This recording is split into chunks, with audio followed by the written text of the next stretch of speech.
everybody, and I always forget to say thank you for listening in. We're getting great feedback from clients, non-clients, lots of feedback from people saying how helpful they're finding these podcasts. And look, that's I always say, if we can do that much, I'm over the moon. That's our job, is helping people. Today's podcast, I'm joined by Maeve, our resident blogger again. Hi, Maeve. Hi, great everyone. to see you. Good to see you. And the topic is obesity, a disease of procrastination. It's interesting, and this is another assist sheet and something that comes up with clients that can happen, or the assist sheet that we have. Basically, how many times have many of you said to yourself, here I am, 4 stone overweight. If I had only done something when I was just a stone heavier. And obesity over the years has often been described as a disorder or a disease of procrastination. So, let's discuss today, Maeve, why do humans often procrastinate? And in particular, why do we think overweight individuals put things off and do not fix their weight problem sooner rather than later? So, there is obviously no one easy answer, but there are some common thinking patterns you're going to discuss with us today. Yeah, sure. So I'd like everybody listening just to think about, take it away from weight for a minute. So think about something that you've been putting off doing. For me, it's been clearing out my attic for the last year and a half. Why are we procrastinating? Because we think it's going to be hard. We think it's going to be boring. So we have negative connotations associated with the thing we're about to do, if that makes sense. And now apply it to weight loss. You're probably procrastinating because you think it's going to be hard. You're going to have to give up things that you enjoy. It's going to be boring. All those things, okay? And I'd love people to try and switch it up and try and think for a minute of the opposite. What's going to be good about doing it? So my attic, it's going to be clearer. I'm going to be able to see stuff. I'm going to have a sense of satisfaction. I'm going to feel more on top of stuff. And then I'm not going to have to clear it. It's done. So the weight loss, similar. You're going to have more energy straight away, I would say, more energy. You're going to start feeling in more control. You're going to feel maybe more youthful. You're going to be able to do more things with your kids. You're going to be able to, and the list goes on, wear nicer clothes. Okay, so think of those for a minute. Perfectionism, it's a big thing. We've discussed it before, but a lot of people procrastinate because they have a fear of failure. They think that they're waiting for circumstances to be just right before they do something. So I'll start the weight loss program after Christmas. I'll start the weight loss program after this hassle at work is all died down. But there's never going to be a great ideal time. As we know, Aisling, that just life isn't that way. So perfectionism and guilt as well. The more that people put things off, the more guilty they feel. But we know that guilt is a negative emotion and it doesn't really help us. It doesn't get us anywhere. Habitual. So sometimes procrastination over weight becomes an ingrained response in somebody. And I know somebody exactly. I think of somebody, I'm sure you can think of somebody right now that needs to lose weight really badly, and they keep procrastinating. It's because it's become almost part of themselves. It's become an automatic response for them to say, it's going to be too hard, I'm too tired, or they just laugh it off as a character flaw. But it's time to break that habit now, okay? And then the other thing is collusion. Sometimes we're indulged by people close to us who allow us to procrastinate, and they listen to all our excuses. It could be family members who've given up on telling you how worried they are about your health. They just don't say it anymore. That actually doesn't help us, because then we are lulled into thinking that our weight is something that we can just put our head in the sand, okay? But it won't, because your health's going to catch up with you. The faith and drive has to come from you, okay? You need to get this yourself. And I think, sadly, sometimes, actually, why people procrastinate is they actually just don't believe they can do it. And I find that so sad. Everybody can lose weight. Every single person can lose weight. Even people who have medical conditions, even people who don't sleep well, even people who, as we know, have stones and stones and stones to lose. everybody can do it. If only we could show you, if only you could come in and we could open up all our files. We can't do that due to data protection, but if I could open up all the files and show you the success stories that we have here, it's just amazing. And the only difference between them and you is they took that first step. They were brave and they overcome all their fears of failure, all their habits and staying the same. It became too painful and they decided, I have to do something about that. So somebody listening today might be in pain. And when we talk about pain, we're talking about the pain of being overweight or obese, which is an horrendous type of pain because it's daily with you from the minute you get up and your clothes don't fit to the minute you can't run after the ball with your kid or whatever it is that's affecting you. It's painful being overweight. So we're here to say, well, we can help you to take you out of that pain if you just come for that first appointment and come and chat to us. And that makes me think, Maeve, of many clients who've come in, as you say, pain, excuse me, not only pain, the physical pain, not fitting into clothes, then we have the psychological pain, Yeah. Oh, absolutely. I don't know if, I'm sure you can picture, I'm picturing it now in my head, the fat replicas that we use, and that 5 pound replica, when people lift it, they really feel, wow, okay, I know I'm carrying that, and it does cause pain. But then when we give them we have our 1.5 stone fat replica, when clients feel the weight of a 1.5 stone, or 18 pounds roughly, whatever that is in kilos, I think that really hits home. And I'd always say in the assessments, let people feel that.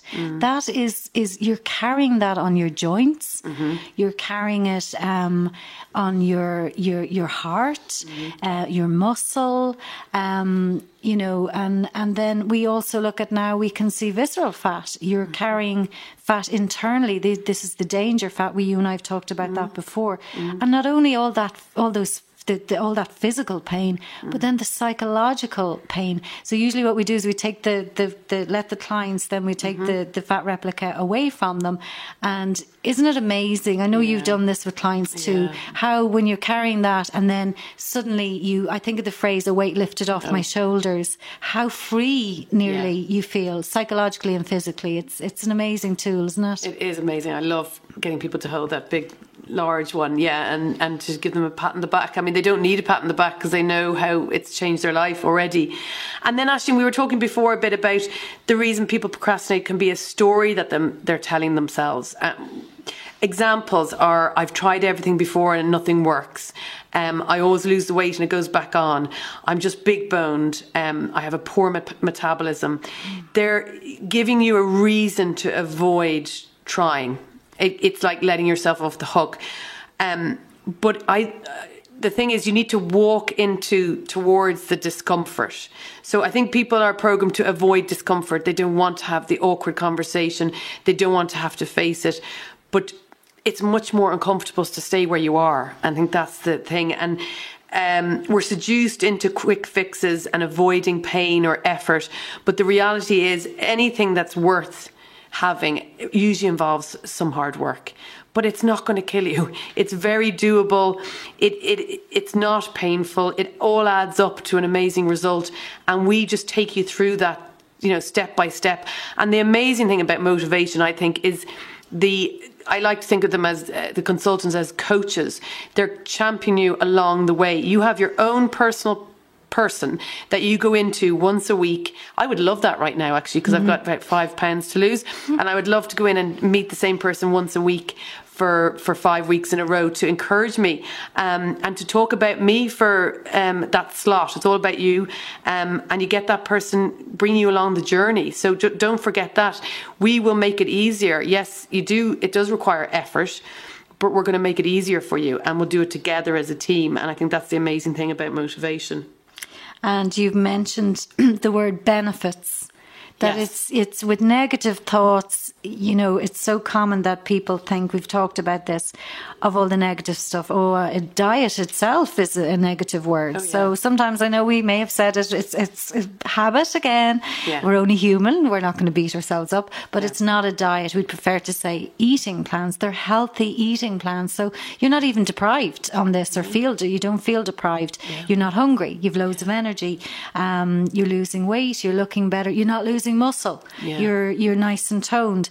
Best of all, of course, you are going to keep the weight off because we're working on the why and we're working from our mental weight reports.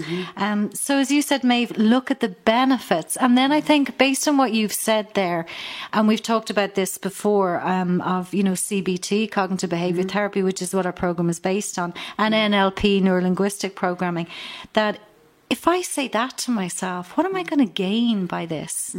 Rather than what I'm losing, I feel better and I'm going to make a more positive decision and have a more positive behaviour. So guys, you know, we've said it there. Ask yourself, as Maeve said, what's stopping you from maybe starting a program or starting to lose weight? Is it that you fear failure? Is it that you've tried programs before that didn't work and you did not address the why? Is it because you are hearing negative messages? I think you said, Maeve, also from other people. You're fine. I hear that from a lot of people coming in. My husband says I'm fine the way he is. I often, and not so long ago, I'd have clients who are really in a lot of pain, want to lose the weight. They're crying in the consultation room and they sign up, and then, you know, and it's kind of sad, I think, in this day and age, they might ring up a day or two later and say, no, the program's not for me. And they may have talked to their partner or their husband, and the husband or partner is going, you're not doing another diet, which you can't blame them. More money down the drain. You know, and unfortunately they may not be the best with assertiveness, which is another thing we look at with helping clients. Or they may not have discussed with their partner the pain that they're in, as you said. You know, the partner mightn't see that. They mightn't know how much pain, how much they're hurting or whatever, how much their weight is affecting them. So that pain word kind of made me think of that there's so many clients come into us or are in pain and are not using it, what as you say, the positive thought, looking at the benefits. So, yeah, guys, ask yourselves, as Maeve said, what is stopping you from losing weight?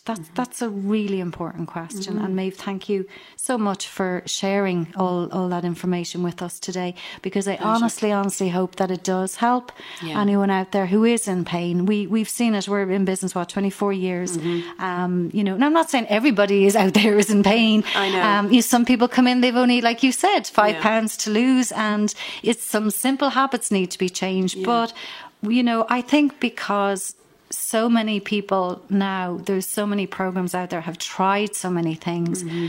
Most of the time clients are coming in, I don't know if you find it, Maeve, but there are usually tears on the first visit, feeling the relief of coming in. And as you say, the pain of the money they've spent. We did a podcast recently with the lovely consultant here, when she worked out actually how much she'd spent. I can't remember quite what it was, but she did it, broke it down. It was like over a number of years on just your ordinary programs, Weight Watchers, Unislim, that didn't address the why. And I think she said it was about $5,000. Oh yeah. You know, so we can understand why people are in pain. Absolutely. Coming in, and that's what we want to help with. Absolutely. And, you know, to ask yourself, what story are you telling yourself that's limiting you at the moment?